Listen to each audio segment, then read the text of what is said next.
শুরুতেই আমাদের গল্পের নায়িকাকে দেখতে পাওয়া যায়, যার নাম রিও। রিও তখন ট্রেনে বসেছিল আর ওর বেস্ট ফ্রেন্ড আয়া নামের মেয়েটার সঙ্গে চ্যাটিংয়ে কথা বলছিল। ও আয়াকে বলে যে এইবার যে সামার ভ্যাকেশনের ছুটিটা পড়েছে স্কুল থেকে, সেই ছুটিতে ও ওর গ্র্যান্ডমার বাড়িতে যাচ্ছে, কারণ ওর বাবা তো বিদেশে রয়েছে আর ওর মা কাজ নিয়ে অনেক ব্যস্ত আছে। সেই জন্য রিও আর তার ভাই সোটা দুজন মিলে চলে যাচ্ছে তাদের গ্র্যান্ডমার বাড়িতে। এটা শুনে আয়া অনেক দুঃখ পায়, কারণ সামার ভ্যাকেশনে ওদের অনেক জায়গায় ঘুরতে যাওয়ার প্ল্যানিং ছিল, সবটা ভেস্তে গেল। আয়া বলে যেদিন স্কুলের শেষ দিন ছিল সেদিন নাকি তোরা পার্টি করেছিলি আর ইউমা নাকি তোর নাম্বার চেয়েছিল। ফ্ল্যাশব্যাকে দেখানো হয় সামার ভ্যাকেশন শুরু হওয়ার একদম আগের দিন, মানে স্কুলের শেষ দিন, সব বন্ধুরা মিলে একটা জায়গায় গিয়েছিল পার্টি করতে।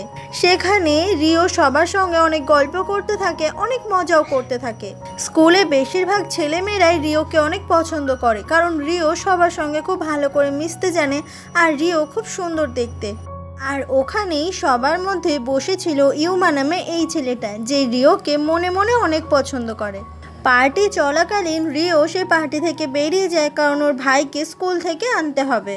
ও যখনই বেরিয়ে যাচ্ছিল, ইউমা তখন এসে বলে, রিও তুমি এত তাড়াতাড়ি বেরিয়ে যাচ্ছ? কিন্তু এই ইউমাকে আসলে রিও চিনত না, কারণ ইউমা অন্য সেকশনের স্টুডেন্ট। রিও বলে, আসলে আমার ভাইকে স্কুল থেকে আনতে হবে, তো তাই আমাকে তাড়াতাড়ি যেতে হবে। ইউমা বলে, আচ্ছা সামার ভ্যাকেশনে আমরা কি একসঙ্গে বেরোতে পারি? হঠাৎ করে এরকম কথাটা শুনে রিও খুব অবাক হয়ে যায়। ইউমা বলে, আমার তোমার সঙ্গে ঘুরতে বেরোতে পারলে ভীষণ ভালো লাগবে। রিও অবাক হয়ে যায়, কি বলবে বুঝতে পারে না। ইউমা তখন নিজের ফোনটা স্ক্যানার বার করে দেয়, যাতে ওরা দুজনে উইচ্যাটে বন্ধু হয়ে যেতে পারে। রিও তারপর সেই স্ক্যানটা করতে যাবে বলে ফোনটা বার করে দেখে যে 6:42 হয়ে গেছে। আর এত দেরি হয়ে গেছে দেখে রিও আর কোনো কথা না বলে তাড়াহুড়ো করে বেরিয়ে যায়। আসলে স্কুল শেষে প্রত্যেক দিন রিওর কাজ হচ্ছে ওর ভাইকে স্কুল থেকে নিয়ে একেবারে বাড়িতে ঢোকা। আর যেহেতু আজকে পার্টিতে রিও অনেকক্ষণ সময় কাটিয়ে ফেলেছে, তাই তো এত তাড়াহুড়ো করছে। এরপর আবারও প্রেজেন্ট দেখানো হয়। সেই সময় রিওর ভাই সোটা বলে, দেখ দেখ দিদি, বাইরের দিকে তাকা। বাইরেটা দেখে রিও প্রচণ্ড খুশি হয়ে যায়, কারণ বাইরে রয়েছে সেই সময় খুব সুন্দর সূর্যমুখীর বাগান, যেটা দেখতে অসাধারণ সুন্দর লাগছিল। এরপর রিও আর ওর ভাই দুজন মিলে গ্রামে চলে আসে। সেই সময় ওর ভাই বলে, আমি কিছু খাবার কিনে নিয়ে আসছি।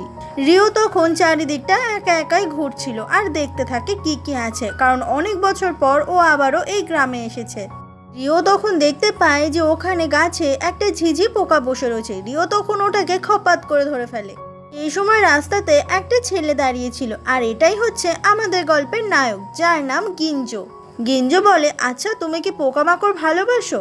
এটা শুনে রিও তখন গিঞ্জোর দিকে তাকায় আর তাকিয়েই থাকে, কারণ রিওর প্রথম দেখাতেই গিঞ্জোকে অনেক পছন্দ হয়ে গেছে। গিঞ্জো বলে, তুমি কি এখানে ঘুরতে এসেছো? রিও তখন কি বলবে প্রচণ্ড নার্ভাস হয়ে যায় আর বুঝতেই পারে না। গিঞ্জো বলে, ওইদিকে একটা দারুণ জিনিস আছে দেখার।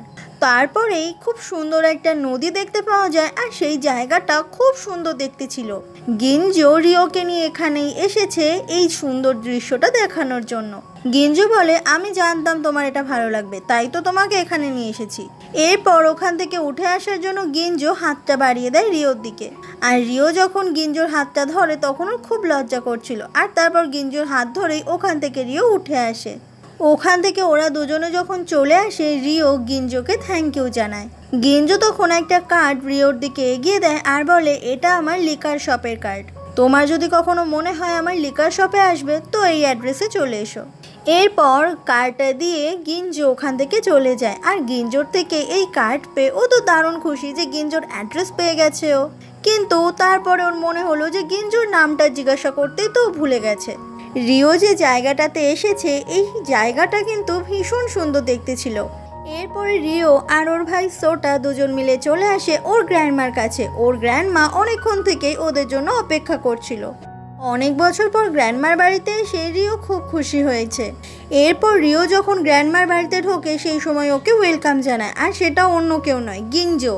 গিঞ্জো এখানে রিওকে দেখে খুব অবাক হয়ে যায় আর খুশিও হয়ে যায়, চিনতেও পেরে যায়। আর গিঞ্জো মানে নিজের ক্রাশকে নিজের গ্র্যান্ডমার বাড়িতে দেখে আরো বেশি করে খুশি হয়ে যায় রিও। রিওর গ্র্যান্ডমা এসে সেই সময় গিঞ্জোর সঙ্গে রিওর পরিচয় করিয়ে দেয় আর বলে যে গিঞ্জো এই গ্রামে সবাইকে অনেক সাহায্য করে। যেহেতু গ্র্যান্ডমার অনেক বয়স হয়েছে তাই গ্র্যান্ডমায়ের অনেক কাজ গিঞ্জো করে দেয়। গিঞ্জোকে এখানে দেখে রিও তো খুব অবাক হয়ে যায়। আর গিঞ্জো যখন জানতে পারে রিও আর সোটা এরা দুজনে হচ্ছে গ্র্যান্ডমার নাতি নাতনি, তখন এটা শুনে মোটেই খুশি হয় না গিঞ্জো। গিঞ্জো তখন আর কোনো কথা না বলে ওখান থেকে চলে যায়। রিও তখন ছুটতে চলে আসে গিঞ্জোর কাছে আর আবারও গিঞ্জোকে থ্যাংক ইউ বলে। গিঞ্জো বলে, তোমার লজ্জা করে না এই বয়স্ক মানুষটাকে গ্রামে এইভাবে একা ফেলে রাখতে? তুমি কি জানো তুমি খুবই খারাপ একটা মানুষ? কথাটা বলে নিজের গাড়ি চালিয়ে গিঞ্জো ওখান থেকে চলে যায়। গিঞ্জোর হঠাৎ এই ব্যবহারে রিও প্রচণ্ড অবাক হয়ে যায়। রাত হয়ে গেলে রিও গেম খেলছিল ফোনে, কিন্তু ওর কিছুই ভালো লাগছিল না। আসলে গিঞ্জো ওর সঙ্গে হঠাৎ করে অন্য ব্যবহার করেছে তো তাই। রিও সেই সময় ওখানে যে ক্যালেন্ডার ছিল সেটাতে মার্ক করে আর ওর ছুটি কত তারিখ থেকে কত তারিখ পর্যন্ত সেই সমস্ত কিছুই মার্ক করে রাখে। ক্যালেন্ডার দেখে বোঝা যায় যে রিও মোট 40 দিন ছুটি পেয়েছে। পরের দিন সকাল হয়ে গেলে রিও ঘুম থেকে উঠে যায় আর নিচে নেমে আসে। আর গিঞ্জো সেই সময় ওর গ্র্যান্ডমাকে হেল্প করছিল। এটা দেখেই রিও তখন তাড়াতাড়ি করে লুকিয়ে যায় আর দেওয়ালের পেছন থেকে লুকিয়ে লুকিয়ে গিঞ্জোকে দেখতে থাকে। গিঞ্জো কিন্তু ঠিকই রিওকে দেখতে পেয়ে যায় আর কেমন একটা বিরক্তি প্রকাশ করে গিঞ্জো চলে যায়। এরপর রিওকে দেখা যায় ও খুব ভারী একটা জিনিস কিছুতেই নিয়ে হাঁটতে পারছিল না। গিঞ্জো তখন ওটা ওখান থেকে নিয়ে চলে আসে ঘরের ভেতরে। রিও তখন গিঞ্জোর পেছন পেছন চলে আসে আর বলে, এই কাজটা আমার করার কথা, তাই আমাকেই করতে দাও। গিঞ্জো বলে, আগে নিজের গায়ে শক্তি বাড়াও, তারপর এই কাজটা করতে আসবে। নিজে দুপুর অবধি ঘুমিয়ে এখন কাজ দেখাতে এসেছো? 2 দিন পরে তো আবার বাড়ি চলে যাবে, তখন গ্র্যান্ডমাকে কে হেল্প করবে? ঠিক সেই সময় একজন কাস্টমার দোকানে আসে আর আইসক্রিম চায়। রিও তখন এগিয়ে আসে সেই কাস্টমারকে আইসক্রিম দেওয়ার জন্য। রিও যখন আইসক্রিম থেকে ক্রিম বার করছিল তখন সেটা কিছুতেই ঠিকভাবে শেপে আনতে পারছিল না। এটা দেখে গিঞ্জো তখন রিওকে ধাক্কা দিয়ে সরিয়ে দেয় আর নিজেই আইসক্রিমটা নিয়ে কাস্টমারকে দিয়ে দেয়। রিও যে আসলেই কোনো কাজ পারে না সেটা গিঞ্জো আবারও প্রমাণ করে দিল।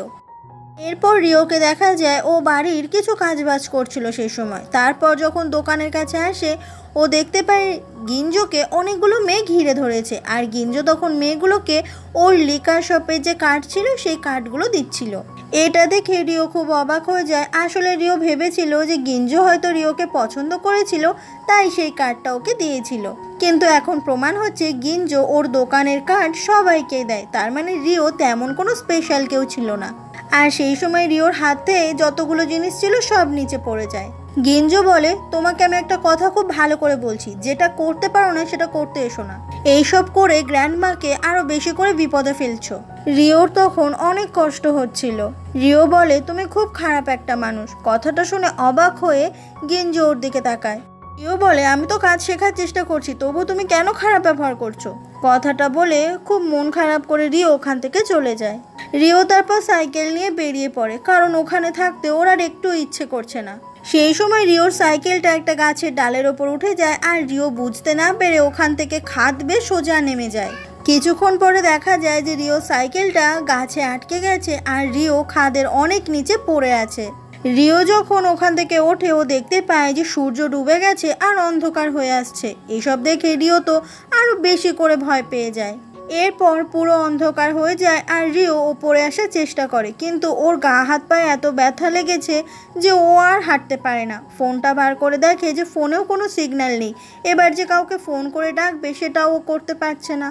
অন্যদিকে গিঞ্জোকে দেখা যায় ও তখন গ্র্যান্ডমায়ের বাড়িতেই ছিল। গ্র্যান্ডমা তখন বারবার করে রিওকে ফোন করার চেষ্টা করছিল কিন্তু কিছুতেই ফোনে পাচ্ছিল না। গিঞ্জো জিজ্ঞাসা করে কি হয়েছে। গ্র্যান্ডমা বলে, রিওটা সে কখন বেরিয়েছে কিন্তু এত রাত হয়ে গেছে এখনও ফিরছে না। গিঞ্জো বলে, ওকে নিয়ে চিন্তা করার কি আছে, ও একটু পরে ঠিকই চলে আসবে। গ্র্যান্ডমা বলে, আমার মনে হয় গিঞ্জো তুমি রিওকে ভুল বুঝছো। রিওকে তুমি যতটা খারাপ ভাবছো ও আসলে খারাপ নয়। গিঞ্জো বলে, আমার ওদেরকে চেনা হয়ে গেছে। তোমার মতো বয়স্ক মানুষকে এই গ্রামে ফেলে রেখে ওরা কেন শহরে থাকে? কথাটা শুনে গ্র্যান্ডমা তখন হাসে আর বলে, তুমি তো কিছুই জানো না, আমি তো মাঝে মাঝে শহরে যাই, সেখানে গিয়ে ওদের সঙ্গে অনেক মজা করি। ওরা আমাকে শহরে থাকতে বলে, কিন্তু এই গ্রাম ছেড়ে আমার শহরে থাকতে ভালো লাগে না। আর ওদের অফিস স্কুল সমস্ত কিছুই শহরে, ওরা কি আর এই গ্রামে এসে থাকতে পারবে? গিঞ্জো সেই সময় নিজের ভুলটা বুঝতে পারে। অন্যদিকে সেই জঙ্গলের মধ্যে রিওকে দেখা যায়, ওর তো ভীষণ ভয় করছিল। হঠাৎ একটা আওয়াজ শুনতে পেয়ে রিও খুব ভয় পেয়ে যায় আর গাছের আড়ালে লুকিয়ে পড়ে। দেখা যায় ওটা আর অন্য কেউ নয়, গিঞ্জো এসেছে রিওকে এখান থেকে নিয়ে যাওয়ার জন্য। এরপর গিঞ্জো রিওকে নিজের পিঠের ওপর উঠিয়ে নেয় আর রিওকে সরি বলে, কারণ রিওর সঙ্গে ও অনেক খারাপ ব্যবহার করেছে। রিও গিঞ্জোর থেকে সরি শুনে অনেক খুশি হয়ে যায়। গিঞ্জো বলে, আকাশের দিকে তাকাও। রিও তারপর যখন আকাশের দিকে তাকায়, ও একেবারে অবাক হয়ে যায়, কারণ আকাশে তখন কত তারা দেখা যাচ্ছিল আর কি সুন্দর দেখতে লাগছিল আকাশটা। তারপরে ওরা আবারও একসঙ্গে চলতে থাকে। গিঞ্জো এরপর রিওকে ওর বাড়িতে পৌঁছে দেয়। রিও বলে, আমাকে বাড়িতে সাবধানে পৌঁছে দেওয়ার জন্য তোমাকে অনেক অনেক থ্যাংক ইউ। রিওর মুখে থ্যাংক ইউ শুনে গিঞ্জো অনেক খুশি হয়ে যায় আর তারপর ওখান থেকে চলে যায়। আজকে রিও ভীষণ ভীষণ খুশি, কারণ গিঞ্জোর সঙ্গে ওর যে মিসআন্ডারস্ট্যান্ডিংটা তৈরি হয়েছিল সেটা মিটে গেছে। পরের দিন সকাল হয়ে গেলে গিঞ্জো এখানে যে ওর বন্ধুরা রয়েছে তাদের সঙ্গে রিও আর সোতার পরিচয় করিয়ে দেয়। এরা দুজনে গিঞ্জোর সব থেকে ভালো বন্ধু। এই ছেলেটার নাম হচ্ছে নামিও আর এই মেয়েটার নাম হচ্ছে সাতসুকি। এদের সঙ্গে বন্ধুত্ব করে রিও অনেক খুশি হয়ে যায়। নামিও বলে, আমাদের এখানে আসলে সবার আগে একটা চ্যালেঞ্জ কমপ্লিট করতে হয়। এরপর একটা ব্রিজের ওপর নামিও রিওকে নিয়ে চলে আসে আর বলে, এই ব্রিজ থেকে লাফ কাটতে হয়, তবেই সে এখানকার আপনজন হতে পারে। এটা শুনে রিও তো খুব ভয় পেয়ে যায় যে এই ব্রিজ থেকে নিচে লাফ কাটবে, যদি ওর কোথাও লেগে যায়। গিঞ্জো বলে, তোমার যদি ভয় করে তুমি নেমে এসো, কিন্তু রিওকে যে প্রমাণ করতেই হবে ও অনেক সাহসী, না হলে ওকে দেখে যদি সবাই মিলে হাসে। তারপর রিও অনেকটা সাহস এক জায়গায় করে ঝাঁপ দিয়েই দেয় আর যখনই ও জলে ঝাঁপ দেয় ওর বেশ ভালোই লাগে এটা করে। গিঞ্জো তখন দূর থেকে ইশারায় বলে, রিও খুব ভালো করেছে, যেটা দেখে রিও আরো বেশি করে খুশি হয়ে যায়। এরপরে ওরা সব বন্ধুরা এক জায়গায় হয়ে গল্প করতে শুরু করে। তখনই ওখানে ওদের গ্রুপের আরেকটা মেয়ে চলে আসে যার নাম মারিকা। গিঞ্জো তখন মারিকার সঙ্গে রিও আর সোতার পরিচয় করিয়ে দেয়। হঠাৎ করে তারপর মারিকা জলে ঝাঁপ দেয় আর এটা দেখে গিঞ্জো সাথে সাথে জলে ঝাঁপ দিয়ে দেয় আর সেখান থেকে মারিকাকে উদ্ধার করে উপরে তুলে আনে। তখন সবাই বলা বলি করে যে মারিকাটা সবসময় এরকম দুষ্টুমি করে। আসলে মারিকা সাঁতার কাটতে জানে না আর ও সাঁতার কাটলেই গিঞ্জো সবসময় ওকে এইভাবেই বাঁচিয়ে নেয় আর সেই ব্যাপারটা মারিকার অনেক ভালো লাগে। আর এটা দেখে রিওর মোটেই পছন্দ হয় না। রিও বুঝতে পারে যে গিঞ্জো আর মারিকার মধ্যে নিশ্চয়ই কিছু একটা ব্যাপার আছে। এরপর ওখান থেকে রিও আর সোতা আবারও গ্র্যান্ডমার বাড়িতে চলে আসে আর সেই সময় গিঞ্জোর বাবার সঙ্গে রিও আর সোতার পরিচয় করিয়ে দেয় গ্র্যান্ডমা। এটা হচ্ছে গিঞ্জোর বাবা। অনেক ছোটবেলায় গিঞ্জোর বাবা এদেরকে দেখিয়েছিল আর এত বছর পর এদেরকে এত বড় হয়ে যেতে দেখে গিঞ্জোর বাবা একদম অবাক হয়ে যায়। এরপরে গিঞ্জো সেই লিকার শপ দেখতে পাওয়া যায়, সেখানে অনেকে এসে ড্রিঙ্ক করতে থাকে, খাবার দাবার খেতে থাকে। গিঞ্জো তখন কিছু লোকের পাশে বসলে তারা উঠে ওকে মারিকার পাশে বসিয়ে দেয়। সবাই মিলে বলা বলি করে যে মারিকা আর গিঞ্জোকে পাশাপাশি খুব সুন্দর মানিয়েছে, ওদের দুজনের বিয়ে হলে সবাই খুব খুশি হয়ে যাবে। আর মারিকা সে সবসময় গিঞ্জোর আশেপাশেই থাকতে চায়, কারণ মারিকা মনে মনে গিঞ্জোকে ভালোবাসে। তবে গিঞ্জোর এই হাবভাব দেখে বোঝা যায় যে সে মারিকাকে শুধুমাত্র নিজের বন্ধুই মনে করে আর বন্ধুর মতোই ভালোবাসে। রাত হয়ে গেলে রিওকে দেখা যায় ওর খুব মন খারাপ লাগছিল মারিকা আর গিঞ্জোর কথা ভেবে। এরপরে ওই গ্রামে যতজন এক বয়সী ছেলেমেয়ে রয়েছে তারা সবাই মিলে একটা জায়গায় আড্ডা দিতে আসে আর সবাই প্ল্যানিং করতে থাকে এই সামার ভ্যাকেশনে একটা কনসার্ট হতে চলেছে। সেখানে গিঞ্জোর বাবা গান গায়, সে ছোটা মোটা সিঙ্গার রয়েছে আর বেশ ফেমাস এই গ্রামে। আর সেই জন্য সব বন্ধুরা প্ল্যানিং করতে থাকে যে কনসার্টটা কিভাবে করা হবে, কেমন অ্যারেঞ্জমেন্ট করা হবে। সেই সময় রিও বেশ কিছু প্ল্যানিং দেয় কনসার্টটা কিভাবে হবে, কারণ সে শহরে অনেক কনসার্ট দেখেছে, সেই কনসার্টগুলোর মতোই ও প্ল্যানিং দিতে থাকে। সেটা শুনে সবাই অবাক হয়ে যায়, কারণ গ্রামের কনসার্টের সঙ্গে শহরের কনসার্টের অনেক আলাদা রয়েছে। তাই রিওর প্ল্যানিং কারোরই সেইভাবে পছন্দ হয় না। আর তারপর ওরা সেদিন আড্ডা দেওয়া বন্ধ করে সবাই মিলে ওখান থেকে বেরিয়ে আসে। রিও ওখান থেকে বেরোনোর সময় বলে, মারিকা তোমার ফিউচার ওয়াইফ। গিঞ্জো হেসে বলে, আমাদের পরিবার এটা ঠিক করেছে। কথাটা শুনে খুব অবাক হয়ে যায় রিও। গিঞ্জো আর কিছু না বলে ওখান থেকে চলে যায়। রিওর খুব মন খারাপ হয়ে যায় যে সত্যি সত্যি মারিকা গিঞ্জোর ফিউচার ওয়াইফ। এরপর রিওকে দেখা যায় ও সেই সময় নুডলস বানানোর জন্য বড় একটা রুটি বানাচ্ছিল আর ওকে শেখাচ্ছিল এটা গিঞ্জো। এরপর ও নুডলস বানিয়ে গিঞ্জোকে খেতে দেয় আর গিঞ্জো সেটা অনেক টেস্টি লাগে, যেটা দেখে রিও খুব খুশি হয়ে যায়। গিঞ্জো বলে, তুমি যদি নুডলসের দোকান খোলো তোমার দোকানটা খুব চলবে। তখনই রিওর চোখ যায় ওখানে থাকা কিছু বইয়ের ওপর, ও তখন বইগুলো দেখতে চায়। গিঞ্জো তখন ওই বইগুলো কেড়ে নেওয়ার জন্য টানাটানি শুরু করে আর এটার ফলে ওরা দুজন মিলেই মেঝের ওপর ধপাস করে পড়ে যায়। গিঞ্জো আর রিও প্রথমবারের মতো দুজনের অনেক কাছাকাছি চলে আসে। গিঞ্জো তারপর সাথে সাথে ওখান থেকে উঠে যায়। রিও তখন ওখানে থাকা যে কাগজগুলো ছড়িয়ে গেছিল সেগুলো তুলতে থাকে আর দেখতে পায় যে কাগজগুলোর মধ্যে আসলে অনেকগুলো ডিজাইন করা, যেগুলো গিঞ্জো বানিয়েছে। এই সময় গিঞ্জোর দোকানে মারিকা আসে, কিন্তু মারিকা তো ওখানে কাউকে দেখতে পায় না। রিও বলে, তুমি তো দারুণ ডিজাইন করতে পারো, তুমি তো এই ডিজাইনে পড়াশোনাও করতে পারবে। গিঞ্জো বলে, এগুলো আমি যখন ফাঁকা সময় পাই তখন বানাই। রিও বলে, তোমার তো টোকিওতে আসা উচিত আর সেখানে ইউনিভার্সিটিতে এটার উপর পড়াশোনা করা উচিত। টোকিওতে অনেক আর্ট স্কুল রয়েছে আর সেখান থেকে তুমি যদি কোর্স কমপ্লিট করো তাহলে তুমি জবও পেয়ে যাবে। কিন্তু রিওর এই টোকিও যাওয়ার কথাটা একদমই পছন্দ হয় না গিঞ্জোর। ঠিক এই সময় ওদের দুজনের কাছে মারিকা চলে আসে। মারিকা এসে বলে, তোরা একা একা খাচ্ছিস কেন, আমাকেও খেতে দে। গিঞ্জো তখন মারিকার জন্য খাবার আনতে চলে যায়। মারিকা তখন বুঝিয়ে দেয় যে গিঞ্জো আর ও ভবিষ্যতে বিয়ে করবে আর এই গ্রামেতেই ওরা দুজন মিলে থাকবে, ওদের দুজনে শহরে চলে যাওয়ার কোনো প্ল্যানিং নেই। কথাগুলো শুনে রিওর মনটা বেশ খারাপ হয়ে যায়।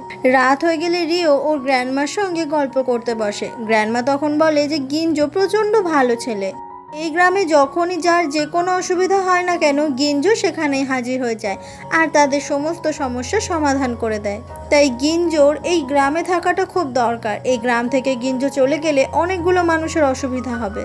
এই কথাগুলো শুনে রিওর মনটা আরও বেশি করে খারাপ হয়ে যায়। পরের দিন একটা লাইব্রেরিতে গিঞ্জো আর রিওকে দেখা যায়। গিঞ্জো বলে, আমি একবার টোকিও শহরে গিয়েছিলাম, আমাদের স্কুল থেকে ট্যুরে নিয়ে গিয়েছিল। সেখানে গিয়ে তো আমার একদম ভালো লাগেনি। কত উঁচু উঁচু বিল্ডিং, মানুষজনরা রাস্তা দিয়ে হাঁটছে, কেউ কারোর সঙ্গে কোনো কথা বলছে না, এসব দেখে তো আমি ভয় পেয়ে গেছিলাম। রিও তখন মন ভরে গিঞ্জোর কথাগুলো শুনছিল। গিঞ্জো বলে, কিন্তু টোকিও শহরের একমাত্র তুমিই আছো যাকে দেখে আমার অন্যদের থেকে একদম আলাদা মনে হয়েছে। কথাটা শুনে রিও একেবারে অবাক হয়ে যায় আর বলে, আমি তোমাকে পছন্দ করি। গিঞ্জো তখন অবাক হয়ে রিওর দিকে তাকায়। রিও বলে, আমি তোমাকে সত্যি সত্যি অনেক পছন্দ করি গিঞ্জো। কিন্তু গিঞ্জো তখন কিছুই বলে না, অবাক হয়ে তাকিয়ে থাকে। ওদের দুজনের কথা আড়াল থেকে নামিও আর সাতসুকি শুনতে পায় আর এটা বুঝতে পেরে রিওর তখন অনেক লজ্জা করছিল। সাতসুকি বলে, রিও তুমি দারুণ কুল। নামিও বলে, রিও আসলে অনেক সাহসী। গিঞ্জো এসে ওদেরকে তখন চুপ করতে বলে আর এটাও বলে যে রিও তো আমার সঙ্গে মজা করছে, ও কি আর দুদিন পর এখানে থাকবে, ও তো চলে যাবে। এটা শুনে রিও একেবারে অবাক হয়ে যায় আর বুঝতে পারে যে গিঞ্জো আসলেই তাকে একটুও পছন্দ করে না। কোনো কথা না বলে রিও ওখান থেকে চলে যায়। পরের দিন সকাল হয়ে গেলে রিও বাড়ি ঝাড় দিচ্ছিল, কিন্তু ওর কিছুই ভালো লাগছিল না। হঠাৎ আবেগের বসে ও মস্ত বড় একটা ভুল করে ফেলেছে। সেই সময় আয়া মানে ওর স্কুলের বন্ধু ওকে মেসেজ করে আর সাথে সাথে একটা ভিডিও পাঠায় যেখানে ও বলে, আমি আসছি গ্রামে তোর সঙ্গে দেখা করতে, কারণ এতদিন তোকে ছাড়া আমি থাকতে পারবো না। এটা শুনে তো খুব খুশি হয়ে যায় রিও। সেই ভিডিওতে ইউমা নামের ছেলেটাও ছিল, যে রিওকে বলছে, আমি তোমাকে মিস করছি রিও, তাড়াতাড়ি করে চলে এসো ওখান থেকে। এই ইউমাকে ভিডিওতে দেখে খুব অবাক হয়ে যায় রিও। সেই সময় গিঞ্জো আসে আর রিওর কাছে একটা আইসক্রিম চায়। গিঞ্জোকে এখানে দেখে রিও আরও বেশি করে অবাক হয়ে যায় আর প্রচণ্ড পরিমাণে লজ্জা পেতে থাকে, কারণ কালকে আবেগের বশে ও মস্ত বড় ভুল করে ফেলেছে। গিঞ্জো তারপর রিওকে নিয়ে ওখান থেকে বেরিয়ে আসে আর জঙ্গলের মধ্যেকার রাস্তা থেকে হাঁটতে থাকে। এইভাবে হাঁটতে হাঁটতে গিঞ্জো রিওকে নিয়ে চলে আসে খুব সুন্দর একটা জায়গায়, যেখান থেকে দূরের দৃশ্যটা দেখে রিও তো একেবারে অবাক হয়ে যায় যে এত সুন্দর কোনো দৃশ্য হতে পারে। আর ওদেরকেই পেছন থেকে ফলো করছিল অনেকক্ষণ থেকে ইউমা আর সাতসুকি। গিঞ্জো বলে, কালকে লাইব্রেরিতে যা হয়েছে তার জন্য সরি। তুমি যে তোমার মনের কথাটা আমাকে বলেছো তাতে আমি খুব খুশি হয়েছি, কিন্তু আমরা সম্পূর্ণ আলাদা পৃথিবীতে বিলং করি, যেখানে তুমি আর আমি সম্পূর্ণ আলাদা। আমি এই জায়গাটাকে ভীষণ ভালোবাসি আর এখানেই সারা জীবন থাকতে চাই, আর সেই জন্যই তুমি আমার ব্যাপারে যা ভাবছো আমি তোমার ব্যাপারে কখনোই সেটা ভাবতে পারবো না। কথাগুলো শুনে রিওর মনটা তো অনেক খারাপ হয়ে যায়, কিন্তু ওর এই মন খারাপ কিছুতেই গিঞ্জোকে দেখায় না, কারণ তাতে করে রিও আরও বেশি করে এম্বারেসিং সিচুয়েশনে পড়ে যাবে। ও তখন বলে যে লাইব্রেরিতে যা হয়েছে সেটা যেন গিঞ্জো ভুলে যায়। তার থেকেও বড় কথা, ওরা দুজনে আসলে অনেক ভালো বন্ধু, এই বন্ধুত্বটুকু যেন ওদের মধ্যে সব সময় থাকে। গিঞ্জো এটা শুনে অনেক খুশি হয়ে যায় যে রিও এইসব ব্যাপারে মনে রাখেনি, আর রিও খুব ভালোভাবে কথাও বলছে ওর সাথে। ওদের দুজনেরই ভিডিও নিতে থাকে দূর থেকে নামিও আর সাতসুকি, আর সেটা ওরা দুজনে জানেও না। পরের দিন সকাল হয়ে গেলে রিও আর সোতা অপেক্ষা করতে থাকে, কারণ আজকে শহর থেকে রিওর বন্ধু আয়া আসবে। আর আয়াকে দূর থেকে দেখতে পেয়ে রিও তো দারুণ খুশি হয়ে যায়। সেই সময় দূর থেকে রিওকে গিঞ্জো ডাকে। রিও বলে টোকিও থেকে ওর বন্ধু আয়া এসেছে ওদের সঙ্গে দেখা করতে। গিঞ্জো তখন আয়ার সঙ্গে পরিচয় করে নেয়। আয়া বলে, এই হ্যান্ডসাম ছেলেটা কে রে? তুই এর কথাই বলছিলি তাই না, যাকে তোর খুব পছন্দ হয়ে গেছে? রিও বলে, ওর সামনে এসব কিচ্ছু বলবি না। সেই সময় দূর থেকে সেই ইউমা নামের ছেলেটাকে দেখতে পাওয়া যায়, যে আসলে রিওর থেকে ওর নাম্বার চেয়েছিল, আর সাথে সাথে কানুন নামের ওদেরই ব্যাচের আরেকটা ছেলে। এখানে এই ইউমাকে দেখে খুব অবাক হয়ে যায় রিও। তবে এতগুলো ছেলেকে এখানে দেখে গিঞ্জো কিন্তু মোটেই খুশি হয়নি। এরপর সবাই মিলে চলে আসে সেই নদীর ধারে, যেখানে এসে ওরা সবাই মিলে পিকনিক করতে থাকে। এখানে গিঞ্জোর বন্ধুরা পাশাপাশি রিওর বন্ধুরাও ছিল, সবাই মিলে একসঙ্গে মজা করছিল।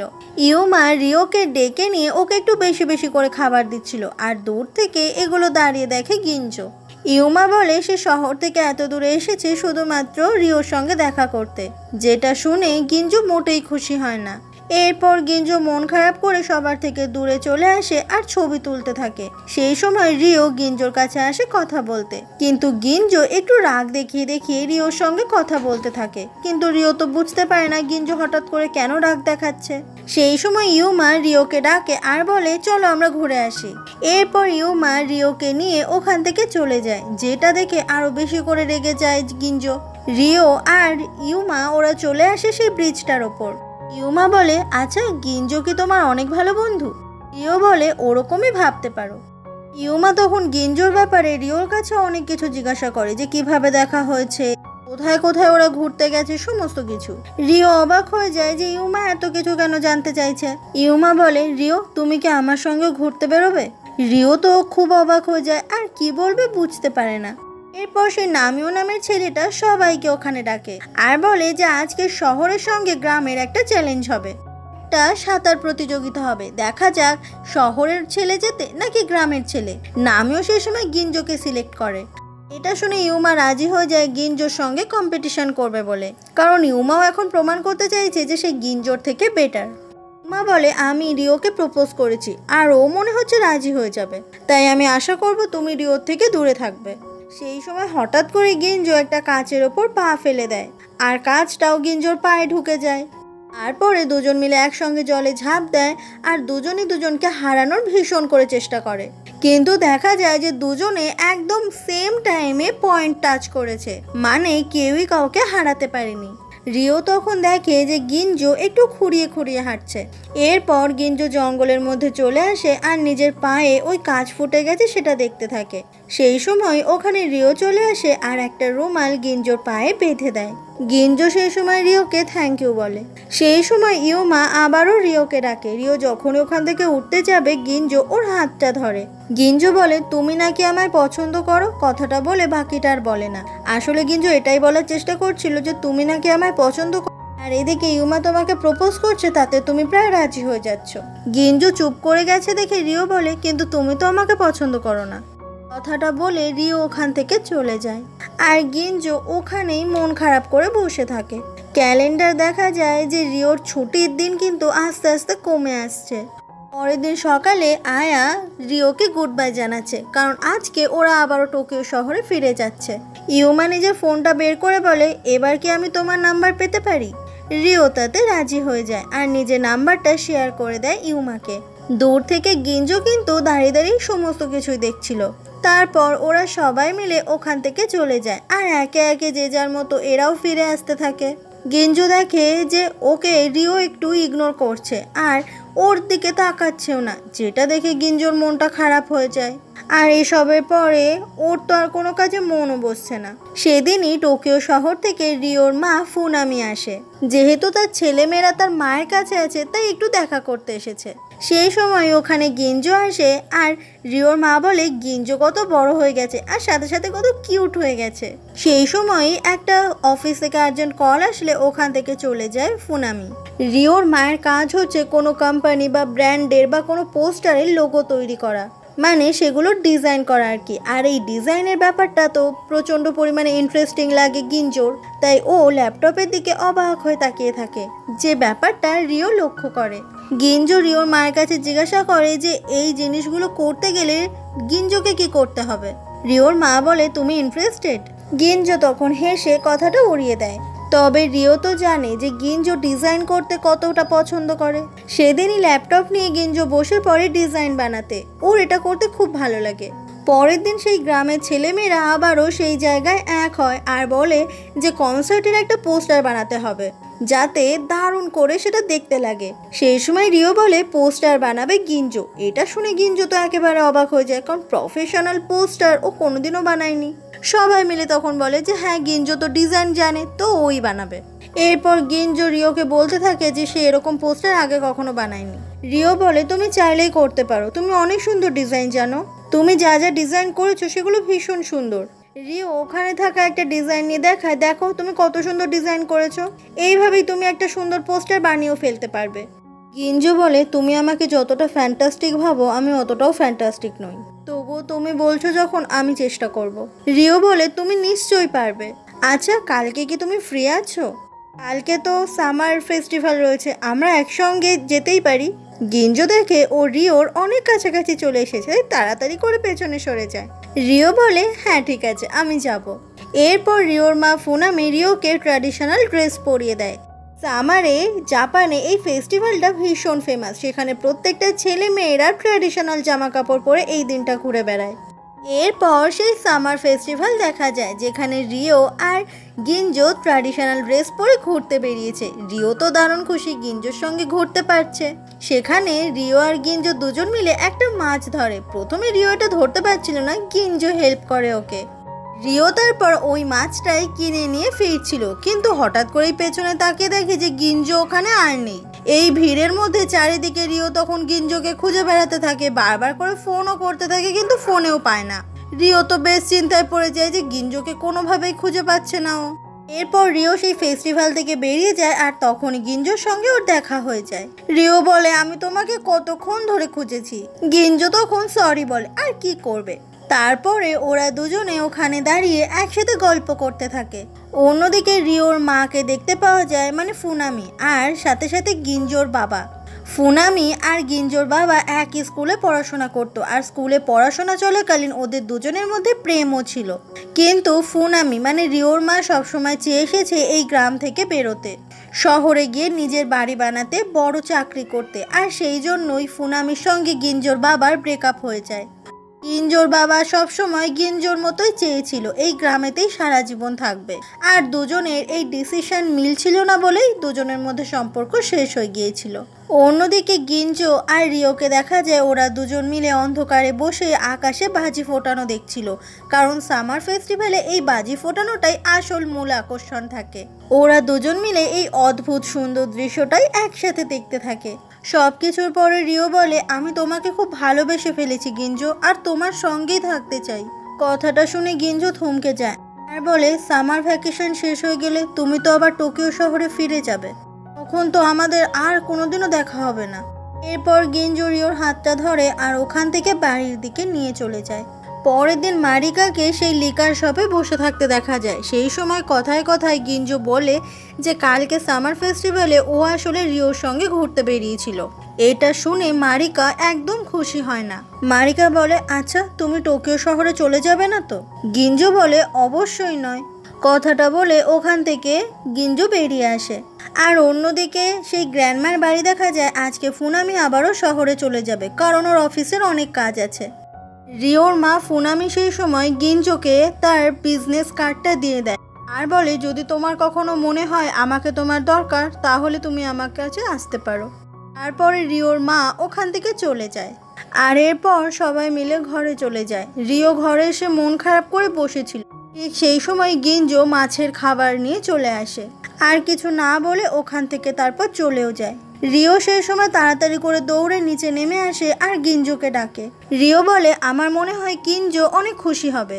গিঞ্জো বলে, কিঞ্জোটাকে? রিও বলে, আমি ওই মাছটার নাম কিঞ্জো দিয়েছি। যেহেতু মাছটা তুমি দিয়েছো তাই তোমার নাম গিঞ্জো আর ওর নাম কিঞ্জো। যাই হোক, কালকে আমি তোমাকে অনেক উল্টোপাল্টা বলেছিলাম, তো এসব কিছু মনে রেখো না। কথাটা বলে যখনই রিও ওখান থেকে চলে যাচ্ছিল, গিঞ্জো ওর হাতটা ধরে আটকায়। গিঞ্জো বলে, গরমের ছুটি শেষ হওয়া পর্যন্ত চলো আমরা একসাথে হই। কথাটা শুনে রিও ভীষণ অবাক হয়ে যায়। গিঞ্জো তখন রিওকে জড়িয়ে ধরে আর প্রথমবারের মতো সেও তখন গিঞ্জোকে জড়িয়ে ধরে। সাথে সাথে রিও তো ভীষণ খুশি, কারণ ওর প্রথম ভালোবাসাকে এত কাছ থেকে পাচ্ছে। এরপর থেকে ওরা একে অপরের সঙ্গে রিলেশনশিপে আসে আর পুরো গ্রামটা গিঞ্জো রিওকে ঘুরে দেখাতে থাকে। গিঞ্জো রিওর অনেক ছবি তুলে দেয়, অনেক ভিডিও বানিয়ে দেয়। এইভাবেই একটা একটা করে দিন পার হয়ে যায় আর ওরা দুজনে আরও বেশি কাছাকাছি আসতে থাকে আর ওরা দুজন দুজনের সঙ্গে ভীষণ খুশিতে থাকে। এরকমই একদিন রিও ওইখানকার গ্রামের যে স্কুল রয়েছে সেইখানকার ইউনিফর্ম পরে নেয়। গিঞ্জো রিওকে এইভাবে দেখে খুব অবাক হয়ে যায়। রিও তখন গিঞ্জোকেও পাঠিয়ে দেয় স্কুল ইউনিফর্ম পরে আসার জন্য। এরপর গিঞ্জো সেই স্কুল ইউনিফর্ম পরে ওখানে চলে আসে আর রিও গিঞ্জোকে স্কুল ইউনিফর্ম পরে দেখে খুব খুশি হয়ে যায়। রিও তখন গিঞ্জোর ছবি তোলে, কিন্তু গিঞ্জো কোনো পোজ দিতে পারছিল না, তাই রিও দেখিয়ে দিচ্ছিল কিভাবে পোজ দিয়ে ছবি তুলতে হয়। তারপরে ওরা দুজনে জঙ্গলের মধ্যে ঘুরতে বেরোয়। ঠিক সেই সময় সিঁড়ি দিয়ে নামতে গিয়ে রিও পড়েই যাচ্ছিল আর গিঞ্জো রিওকে ধরে নেয়। তার ফলে গিঞ্জো আর রিও দুজনে অনেক কাছাকাছি চলে আসে। গিঞ্জো রিওর অনেক কাছে চলে আসলে রিও নিজের চোখ দুটো বন্ধ করে নেয়, কিন্তু গিঞ্জো তখন রিওকে আবার দূরে সরিয়েও দেয়, যেটা দেখে রিও অনেক অবাক হয়ে যায় যে এরকমভাবে ওকে দূরে ঠেলে দিল কেন। রিও বলে, তুমি আমাকে কিস করলে না কেন? গিঞ্জো বলে, গরমের ছুটি শেষ হয়ে গেলেই তো আমরা আবারও আগের মতো হয়ে যাব, তাহলে এসব করে লাভ কি? রিও এসে সেই সময় গিঞ্জোর হাতটা শক্ত করে ধরে আর বলে, চলো একটা জায়গায়। এরপর দুজন মিলে ওইখানে একটা ঝর্ণার কাছে চলে আসে, যে জায়গাটা ভীষণ সুন্দর ছিল। গিঞ্জো বলে, এই জায়গাটাতে কোনো কিছু উইশ করলে সেটা পূরণ হয় আর সেই জন্য এই জায়গাটা অনেক ফেমাস। রিও তখন ভাবতে থাকে যে সে কি উইশ করবে যেটা পূরণ হলেও খুবই খুশি হবে। গিঞ্জো বলে, তবে তুমি একবারই উইশ করতে পারবে, এই সুযোগটা তোমার কাছে একবারই থাকবে।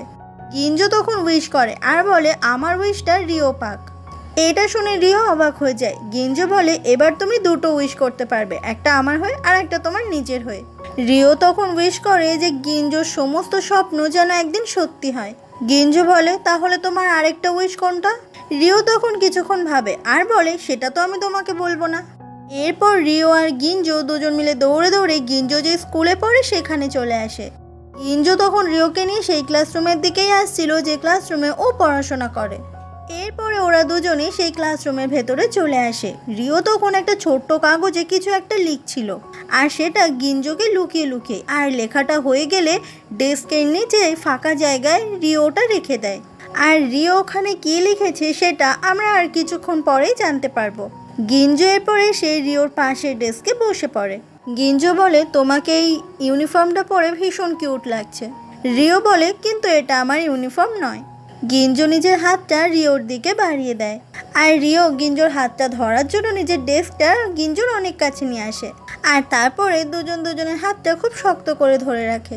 রিও বলে, আমি যদি তোমার সাথে একই স্কুলে পড়তাম তাহলে কত ভালো হতো, তোমার সঙ্গে তাহলে আমার প্রত্যেক দিন দেখা হতো, আমরা একই ইউনিফর্ম পরে রোজ একসাথে স্কুলে আসতাম। এইগুলো ভেবেই রিও তখন অনেক মন খারাপ করতে থাকে। পরের দিন রিওকে ওর বাড়িতে দেখা যায় আর ওর মন খুবই খারাপ ছিল। ক্যালেন্ডারে দেখা যায় যে পরশু দিনই রিওর ছুটি শেষ, মানে এখান থেকে ওকে চলে যেতে হবে টোকিও শহরে। রিও যখন বাড়ি থেকে বেরোচ্ছিল ঠিক সেই সময় দেখা যায় মারিকা রিওর সঙ্গে দেখা করতে এসেছে। রিও বলে, তুমি কি কিছু বলবে আমাকে? মারিকা বলে, আমি জানি গিঞ্জো আর তুমি একে অপরকে অনেক ভালোবাসো, কিন্তু এই গ্রামের গিঞ্জোকে খুব দরকার। এখান থেকে গিঞ্জো যদি চলে যায় অনেক মানুষের অনেক সমস্যা হবে। রিও বলে, গিঞ্জোকে তোমার দরকার নেই? কথাটা শুনে মারিকা রিওর দিকে অবাক হয়ে তাকায়। রিও বলে, আমি জানি তুমি গিঞ্জোকে অনেক ভালোবাসো। মারিকা তখন আর কোনো কথা না বলে ওখান থেকে চলে যায়। দেখতে দেখতে সেই দিনটা চলে আসে যেদিন জাপানের এই গ্রামে সেই কনসার্ট হবে। আর সেই কনসার্ট দেখার জন্য সব লোক এক জায়গায় জড়ো হয়েছে। আর সেই কনসার্টে নামিও, সাতসুকি, গিনজো এরা সবাই ভলেন্টিয়ার। আর এবারে ওদের সাথে রিও, সেও যোগ দিয়েছে ভলেন্টিয়ার হয়ে। নামিও সেই সময় সমস্ত ভলেন্টিয়ারকে ওর কাছে ডাকে। নামিও বলে, আজকে যে জনির কনসার্ট রয়েছে সেখানে আমরা সবাই মিলে অনেক অনেক মজা করব। এরপর ওখান থেকে সবাই চলে যায়, গিনজো আর রিও রয়ে যায়। গিনজো বলে, আজকে কনসার্ট হয়ে গেলে আমরা দুজনে একসঙ্গে মেলায় যাব। আর রিও সেই মেলাতে ঘুরতে যেতে রাজিও হয়ে যায়। সেই সময় নামিও আর সাতসুকি গিনজোকে ডাকে। গিনজো যাওয়ার সময় রিওর মাথায় ঝাঁকুনি দিয়ে তারপর যায়, যে ব্যাপারটা রিওর ভীষণ কিউট লাগে। এরপর সেই কনসার্টে স্টেজ দেখা যায়, আর স্টেজের আড়ালেই গিনজো, নামিও ওরা ছিল। রিও তখন সেই স্টেজের পাশে চলে আসে, আড়াল থেকে কনসার্ট দেখতে থাকে। এরপর গিনজোর বাবা জনি সে স্টেজে উঠে পড়ে আর খুব সুন্দর গান গায়। সেই কনসার্ট দেখতে দেখতে অজান্তেই রিওর চোখে জল চলে আসে। মনে পড়ে যায় গিনজোর সঙ্গে কাটানো সেই ভালো মুহূর্তগুলোর কথা। এটা মনে পড়ে যায় যে গরমের ছুটি শেষ হয়ে গেলেই রিওকে কালকের মধ্যে এখান থেকে চলে যেতে হবে। আর সেটাই হচ্ছে রিওর কাছে সব থেকে কষ্টের মুহূর্ত, কারণ সে গিনজোকে অনেক ভালোবেসে ফেলেছে। আর গিনজোকে ছেড়েই তাকে চলে যেতে হবে টোকিও শহরে। এর থেকে কষ্টের মুহূর্ত আর কী বা হতে পারে। তারপর রিও আর সেই কনসার্টে না থেকে ওখান থেকে চলে যায়। তখনই সোটাকে দেখতে পাওয়া যায় সেই কনসার্টের বাইরে, ও ব্যাগপত্র নিয়ে দাঁড়িয়ে রয়েছে রেডি হয়ে। আর ঠিক সেই সময় রিও আসে সোটার কাছে। আসলে রিও আর সোটার কালকে ফিরে যাওয়ার কথা, কিন্তু রিও ঠিক করে নিয়েছে ও আজকেই চলে যাবে। যেহেতু এখন গিনজো কনসার্ট নিয়ে ব্যস্ত রয়েছে, এই সময় রিও এখান থেকে খুব সহজেই পালিয়ে যেতে পারবে। কেউ রিওর সঙ্গে দেখা করতে আসতে পারবে না, তাতে রিওর কষ্টটাও একটু কমবে। অন্যদিকে সেই কনসার্ট চলাকালীন গিনজোকে দেখা যায় ও তখন চারিদিকে রিওকেই খুঁজে বেড়াচ্ছিল, কিন্তু কোথাও ও রিওকে খুঁজে পাচ্ছিল না। সাতসুকের কাছে জিজ্ঞাসা করে যে তুই কি জানিস রিও কোথায় আছে? সাতসুকে বলে, রিওকে তো আমিও অনেকক্ষণ ধরে দেখতে পাচ্ছি না। কনসার্টের বাইরে গিনজো তখন চলে আসে রিওকে খোঁজার জন্য। গিনজো তারপর গ্র্যান্ডমার কাছে চলে আসে আর জিজ্ঞাসা করে, রিও কোথায় গ্র্যান্ডমা? প্রশ্নটা শুনে গ্র্যান্ডমা চুপ করে যায় আর তারপর বলে, ও তো চলে গেছে। অন্যদিকে রিও আর সোটাকে দেখা যায় ওরা দুজনে রেল স্টেশনে অপেক্ষা করছিল ট্রেনের জন্য। গিনজো আর একটুও দেরি না করে নিজের গাড়ি নিয়ে বেরিয়ে যায় রিওর সঙ্গে শেষবার একটাবার দেখা করার জন্য। মারিকা দূর থেকে গিনজোকে চলে যেতে দেখছিল। গিনজোর খুব কষ্ট হচ্ছিল এটা ভেবে যে রিও ওকে একবারও জানালো না, ওর সঙ্গে একবার দেখাও করলো না, ওকে না জানে এখান থেকে রিও চলে যাচ্ছে। আসলে রিও আর সোটার কালকে চলে যাওয়ার কথা ছিল, আর সেই জন্যই গিনজো খুব অবাক হয়ে যায় এটা ভেবে যে রিও কেন ওকে কিছু না জানিয়ে চলে যাচ্ছে এভাবে। রিও আর সোটা ট্রেনে উঠে যায়। রিওর তখন মনটা ভীষণ খারাপ ছিল। শুধুমাত্র রিও যে জায়গাটা ছেড়ে চলে যাচ্ছে তা নয়, এই জায়গাটায় রিওর প্রথম ভালোবাসা রয়েছে, যার সঙ্গে কাটানো অজস্র স্মৃতি রয়েছে। গিনজো এরপর বাইকটা নিয়ে সোজা চলে আসে সেই যে সানফ্লাওয়ারের বাগান ছিল সেইখানে। আর ওইখান থেকেই ট্রেনের লাইনটা রয়েছে, ওইখান থেকেই ট্রেনটা যায়। গিনজো তখন রিওকে চিৎকার করে ডাকে। রিও ট্রেনের ভেতরে বসে গিনজো সেই ডাক শুনতে পায়। গিনজো চিৎকার করে বলে, তুমি আমাকে এইভাবে একা রেখে কি করে চলে যেতে পারলে রিও? রিওর এতটাই বেশি কষ্ট হচ্ছিল যে ও মুখটা তখন সরিয়ে নেয়, কিন্তু সেই সময় বাইকটা অ্যাক্সিডেন্ট করে যায় আর বাইক থেকে গিনজো পড়ে যায়, যেটা দেখে খুব মন খারাপ হয়ে যায় রিওর। আর এভাবে গিনজোকে ফেলে রেখে রিও চলে যায় ওর থেকে অনেক অনেক দূরে। এরপর রিও চলে আসে টোকিও শহরে, সব থেকে ব্যস্ততম শহরে। আর অনেক দিন পর সেই স্কুল খুলেছে আর রিও তার নিজের স্কুলে চলে এসেছে। সবাই মিলে বন্ধুরা একে অপরকে দেখে অনেক খুশি হয়েছে। রিওর বান্ধবী আয়া জিজ্ঞাসা করে, এই তারপর গিনজোর কথা তো তুই কিছু বললি না। রিও তখন বলে, ওর কথা আর কি বলবো, ওখান থেকে চলে এসেছি মানে ওর স্টোরিও শেষ। কিন্তু আয়া জানে যে স্টোরি শেষ বলাটা যতটা সহজ, রিওর কাছে মেনে নেওয়া ততটা সহজ নয়। কারণ ওখান থেকে ফিরে এসে রিও ভালো নেই। রিওর কখনোই কোনো কিছুতে হাসি পাচ্ছে না, ভালো করে সে কারোর সঙ্গে কথাও বলতে পারছে না, সবসময় মন খারাপ থাকছে। অন্যদিকে গিনজোকে দেখা যায় ওরও আর কিছুতে মন বসছে না, কিছু ভালোও লাগছে না। ও ফোনে তখন রিওর ছবিগুলো বার করে দেখতে থাকে আর ভীষণ মিস করতে থাকে রিওকে। জাপানে ফাইনাল এক্সাম শেষ হওয়ার আগেই ওদেরকে একটা ফর্ম দেওয়া হয় যেখানে ওদের লিখতে হয় 5টা ইউনিভার্সিটির নাম, মানে যে 5টা ইউনিভার্সিটির যে কোনো একটাতে তারা পড়তে চায়। সেই লিস্টটাই হাতে নিয়ে গিঞ্জো ভাবতে থাকে এখানে সে কোন কোন নামগুলো লিখবে। সে কি শহরের ইউনিভার্সিটিগুলোর নাম লিখবে নাকি গ্রামেই থেকে যাবে। ওই ফর্মটা ডেস্কের নিচে রাখতে গিয়ে পেয়ে যায় সেই ছোট্ট চিরকুটটা, যেটা রিও গিঞ্জোর জন্যই এখানে লুকিয়ে রেখে গিয়েছিল। সেই চিরকুটে এমন কিছু লেখা রয়েছে যেটা দেখে খুব খুশি হয়ে যায় গিঞ্জো। আর তারপরে গিঞ্জো ভাবতে থাকে এবার সে কি করবে। এরপর গিঞ্জো মারিকার সঙ্গে দেখা করে আর মারিকাকে জানায় সে এই গ্রামকে অনেক ভালোবাসে, কিন্তু তার আসল ভালোবাসা টোকিও শহরে রয়েছে। তাই গিঞ্জো বুঝতে পারছে না সে কি করবে।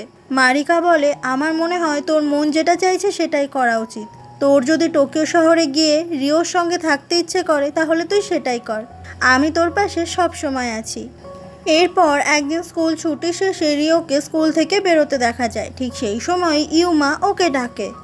ইউমাকে দেখে রিও অনেক অবাক হয়ে যায়। ইউমা বলে এমন একটা জায়গা রয়েছে যেখানে আমি তোমায় নিয়ে যেতে চাই, তুমি কি আমার সঙ্গে এক্ষুনি সেখানে যাবে। রিও সেখানে যেতে রাজি হয়ে যায়। এরপর ওরা স্কুল থেকে চলে আসে আর ক্রসিংয়ে ওয়েট করতে থাকে সিগন্যালের জন্য। ঠিক সেই সময় ইউমা সিগন্যালের উল্টো দিকে দেখতে পায় গিঞ্জো দাঁড়িয়ে রয়েছে।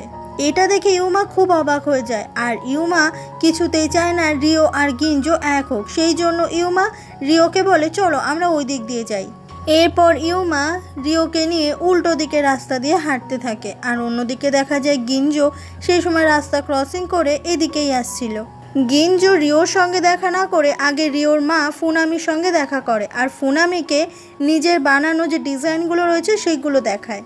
ফুনামি বলে আমার মনে হয় টোকিওতে কোনো আর্ট স্কুলে ভর্তি হলে তোমার ভালো হয়, তোমার মধ্যে ট্যালেন্ট আছে, তুমি নিশ্চয়ই ফিউচারে কিছু করতে পারবে।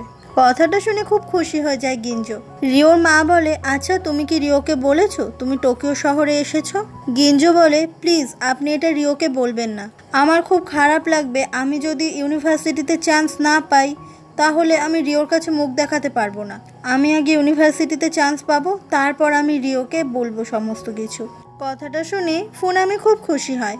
অন্যদিকে ইউমা রিওকে নিয়ে চলে এসেছে খুব সুন্দর একটা জায়গায়, যেখান থেকে শহরটা খুব সুন্দর দেখতে লাগছিল। আর এই জায়গাটা রিওর খুব পছন্দ হয়ে যায়। ইউমা বলে যে গ্রাম তো সুন্দর কিন্তু আমাদের শহরটাও কিন্তু খুব খারাপ নয়, আমাদের শহরেও এমন অনেক সুন্দর জিনিস আছে যেগুলো দেখে আমরা খুব খুশি হতে পারি। গ্রামের কথা বলতেই রিওর তখন মনটা আরও খারাপ হয়ে যায়, মনে পড়ে যায় গিঞ্জোর কথা। রিও বলে সরি ইউমা, এই মুহূর্তে আমি গিঞ্জো ছাড়া আর কারোর কথা ভাবতে পারছি না। ইউমা বুঝতে পারে যে রিও সত্যি সত্যি গিঞ্জোকেই অনেকটা ভালোবাসে। ইউমা বলে দেয় আমরা যখন ক্রসিংয়ে দাঁড়িয়েছিলাম তার উল্টো দিকে আমি গিঞ্জোকে দাঁড়িয়ে থাকতে দেখেছি। এটা শুনে একেবারে অবাক হয়ে যায় রিও আর বুঝতে পারে যে টোকিও শহরে গিঞ্জো এসেছে। রিও আর একটু দেরি না করে ওখান থেকে তাড়াতাড়ি করে বেরিয়ে পড়ে আর খুঁজতে থাকে চারিদিকে গিঞ্জোকে। সেই ক্রসিংয়ে আসে কিন্তু ওখানে কোথাও গিঞ্জোকে দাঁড়িয়ে থাকতে আর দেখে না।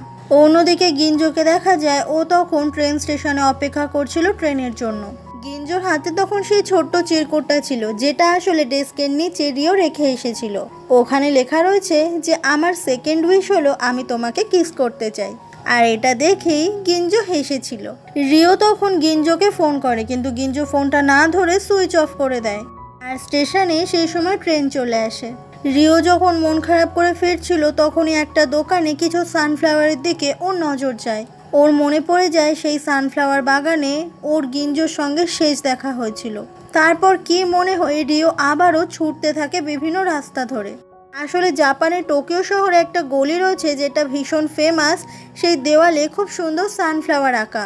টুরিস্টরা গিয়ে সেই সানফ্লাওয়ার আঁকা দেওয়ালে সবসময় ছবি তোলে, সেই জায়গাটা এতটাই পপুলার। রিওর সেই জায়গাটার কথাই মনে পড়ে যায়, মনে হয় হয়তো ওখানে গিয়েই সে গিঞ্জোকে পাবে। সব থেকে বড় কারণটা হচ্ছে গিঞ্জো রিওকে বলেছিল সে যদি এবার টোকিও শহরে যায় সেই গলিটাতে সে অবশ্যই যাবে, কারণ ওই গলিটা দেখতে খুব সুন্দর, তাই সেখানে যাওয়ার ইচ্ছে ভীষণ। আর রিও তারপর সেই গলিতে চলে আসে, চারিদিকে পাগলের মতো খুঁজে বেড়াতে থাকে গিঞ্জোকে। কিন্তু দুঃখের ব্যাপারটা হচ্ছে রিও কোথাও এই গিঞ্জোকে খুঁজে পায় না। রিওর তখন অনেক মন খারাপ হয়ে যায়, এত কষ্ট করে এখানে আসলো কিন্তু শেষ পর্যন্ত গিঞ্জোকেই খুঁজে পেল না।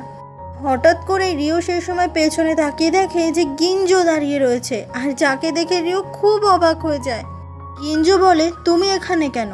রিও বলে তুমি আমাকে ফোন করোনি কেন? গিঞ্জো বলে তুমিও তো আমাকে কিছু না বলেই চলে এসেছিলে এখানে। রিও সেই সময় কি বলবে বুঝতে পারে না। গিঞ্জো বলে, সামনের বছর আমার গ্র্যাজুয়েশন কমপ্লিট হয়ে গেলে আমি টোকিও শহরের আর্ট স্কুলে ভর্তি হব ঠিক করেছি, আর তারপরে আমিও ডিজাইনার হয়ে যাব। কিন্তু গ্র্যাজুয়েশন কমপ্লিট করা পর্যন্ত 1 বছর তোমায় অপেক্ষা করতেই হবে, তারপরেই আমি টোকিও শহরে চলে আসব। কথাটা শুনে রিও তখন আনন্দে কান্না করতে থাকে। গিঞ্জো এসে সেই সময় রিওকে শক্ত করে জড়িয়ে ধরে আর তারপর বলে, রিও আমি তোমাকে ভালোবাসি।